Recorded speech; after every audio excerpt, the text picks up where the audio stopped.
ఒక చిన్న కుందేలు అడవిలోని పెద్ద పెద్ద ఏనుగులను భయపెట్టి వాటిని అడవి నుంచి పారిపోయేలా చేసింది. ఇంతకీ ఏనుగులు చేసిన తప్పేమిటి? ఆ కుందేలు వాటిని ఎందుకు భయపడేలా చేసింది? వీటన్నింటిని తెలుసుకోవాలనుకుంటే స్టోరీని చివరి వరకు చూడండి. అప్పుడే మనకి ఫుల్ స్టోరీ అనేది అర్థమవుతుంది.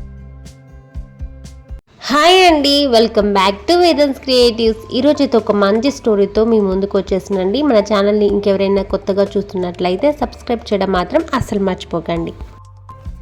స్టోరీ నేమ్ వచ్చేసి కుందేలు తెలివి. ఈ వీడియోకి లైక్ ఇవ్వడం మాత్రం అస్సలు మర్చిపోకండి. అనగనగా ఒక అందమైన అడవి ఉండేది. ఆ అడవిలో చాలా రకాల జంతువులు, పక్షులు చాలా సంతోషంగా జీవించేవి. ఆ అడవి పక్కనే ఒక పెద్ద సరస్సు ఉండేది. ఆ సరస్సులోని నీటిని అడవిలోని జంతువులన్నీ తాగి తమ దాహాన్ని తీర్చుకొని ఉండేవి. ఆ సరస్సు ఒడ్డున చాలా కుందేళ్లు చిన్న చిన్న ఇల్లులను నిర్మించుకొని అక్కడే తమ కుటుంబాలతో కలిసి నివసించేవి. ప్రతిరోజు అవి ఆ సరస్సులోని చల్లని నీటిని తాగి అక్కడ ఉన్న గడ్డిని మేస్తూ ఒకదానితో ఒకటి ఆడుకుంటూ సంతోషంగా తమ జీవనాన్ని అక్కడే కొనసాగించేవి. ఆ కుందేళ్లకు సుబుద్ధి అనే ఒక కుందేలు నాయకత్వం వహించేది. కుందేళ్లకు ఎటువంటి కష్టం వచ్చినా తన తెలివితేటలతో వాటిని కాపాడేది. అలా ఎంతో ప్రశాంతంగా చాలా సంతోషంగా వారి జీవనం సాగిపోతుంది. కుందేళ్లు నివసించే అడవి పక్కన మరొక పెద్ద అడవి ఉండేది. ఆ అడవిలో భారీ ఏనుగుల గుంపు నివసించేది. ఆ ఏనుగుల గుంపుకు చతురదంతుడు అనే ఒక ఏనుగు నాయకత్వం వహించేవాడు. ఒక సంవత్సరం ఎండలు బాగా కాసాయి. ఆ ఎండల తీవ్రతకి అక్కడ ఉన్న చెరువులు, చిన్న చిన్న కాలువలు అన్నీ ఇంకిపోయినవి. దానితో ఏనుగులన్నీ త్రాగునీటి కోసం చాలా దూరం ప్రయాణించాల్సిన పరిస్థితి వచ్చింది. అలా చతురదంతుడు తన ఏనుగుల గుంపుతో కలిసి కుందేళ్లు ఉన్న సుబుద్ధి అడవిలోనికి ప్రవేశించింది. వారు చాలా దూరం ప్రయాణించిన తర్వాత ఒక దట్టమైన చెట్ల మధ్య ఒక పెద్ద సరస్సు కనిపించింది. నీరు దొరికిందనే సంతోషంతో అవి వేగంగా సరస్సు వైపునకు వెళ్ళాయి. ఏనుగుల రాకతో చాలా కుందేళ్లు అతలాకుతలమైనవి. వాటి భారీ కాళ్ళ కింద పడి ఎన్నో కుందేళ్ల ఇల్లులు నాశనం అయిపోయినవి. అలాగే వాటికి గాయాలు కూడా అయినవి. ప్రాణభయంతో కుందేళ్లు అన్ని పరుగులు తీశాయి. ఈ దృశ్యాన్ని చూసి కుందేళ్లు చాలా భయపడిపోయినవి.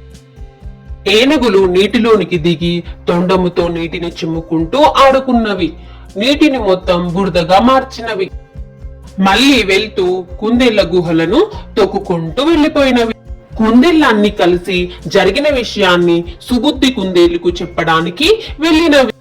సుబుద్ధి మిత్రమా, ఒక భారీ ఏనుగుల గుంపు అడవిలోనికి ప్రవేశించింది. మా గుహలన్నింటిని నాశనం చేసింది. వాటి భారీ కాళ్ళ కింద పడి మాలో చాలా మందికి చాలా గాయాలైనవి. అలాగే సరస్సులోనికి వెళ్ళి సరస్సులోని నీటినంతా బురదమయం చేశాయి. మేము ఉండడానికి ఇల్లులు కూడా లేకుండా పోయినవి. నువ్వు ఏదో ఒకటి చేసి ఆ ఏనుగుల గుంపు మళ్ళీ ఇటువైపు రాకుండా చూడు మిత్రమా అంటూ జరిగిన విషయమంతా సుబుద్ధి కుందేలుతో చెప్పినవి. సుబుద్ధి చాలా సేపు ఆలోచించింది. ఆకాశంలో ప్రకాశిస్తున్న చంద్రుని చూసి ఒక ఉపాయాన్ని ఆలోచించినది. మరుసటి రోజు ఏనుగులు వచ్చే దారిలో ఒక రాయి మీద కూర్చొని వాటి కోసం ఎదురు చూడసాగింది. కొద్దిసేపటికి ఏనుగుల రాజు చతురదంతుడు ముందుగా వస్తూ కనిపించాడు.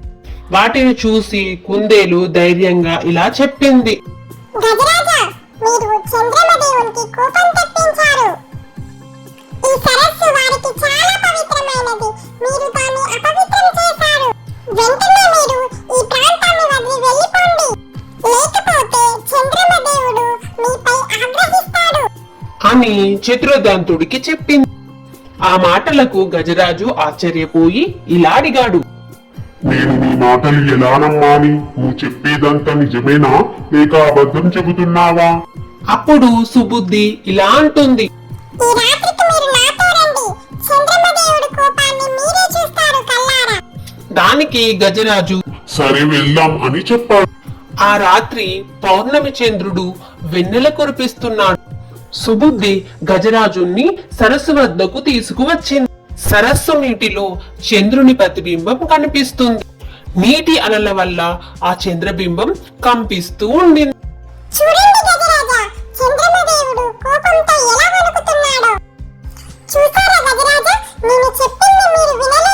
అది చూసి గజరాజు నిజంగానే భయపడ్డాడు. వెంటనే గజరాజు తన ఏనుగులన్నింటినీ తీసుకుని అక్కడి నుంచి వెళ్ళిపోయింది. మళ్ళీ ఎప్పుడు కూడా ఆ సరస్సు వైపు రాలేదు. కుందేళ్లన్నీ ఆనందంతో సుబుద్ధిని ప్రశంసించాయి. ఆ తర్వాత అవి చాలా ప్రశాంతంగా జీవించాయి. బలహీనులు అయినప్పటికీ తెలివితేటలు ఉంటే ఎంతటి బలవంతమైన శత్రువులను కూడా జయించగలము. స్టోరీ నచ్చితే ఈ వీడియోకి ఒక లైక్ ఇవ్వడం మాత్రం అస్సలు మర్చిపోకండి.